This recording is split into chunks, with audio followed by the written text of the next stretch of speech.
அனைவருக்கும் ஆப்த நமஸ்காரம். சுவாமி பரமஹம்ச யோகானந்தர் அமெரிக்காவில் பல செசியர் 100 வருஷத்துக்கு முன்னாடி பத்மாசப்படு முக்தி அடைந்தார். அந்த நிலைதான். அது எந்த நிலையில் அடைந்தார் என்றால், நல்ல கவனிய, மனம் ஐம்புலன் வழியாக வெளியே செல்கிறது, மூச்சா போகுது.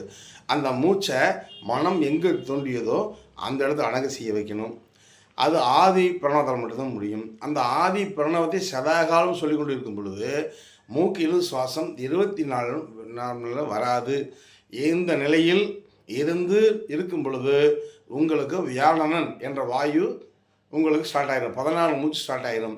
அந்த மூச்சிலே சதாகாலம் இருக்கிறவங்க மட்டும்தான் ஜீவசமாதி ஆக முடியும். எந்த நாள் எத்தனை மணிக்கு நான் ஜீவசமாதி ஆகுவேன் என்ற நாளை கணிகிட கட்டுத்தரப்படுகிறது. நம்ம உடம்புடைய 7 சக்கரங்களையும் பஞ்சபூத தத்துவத்தில் ஆதி பிரணவத்தை இணைத்துவிட்டால் செல்கள் சாகாது, உடம்பு தேகம் அழுகாமல் இருக்கும். இந்த நிலைதான் ஆதி பிரணவாதியில் கட்டுத்தரப்படுகிறது. சகல சௌபாக்கியம் பெறுக.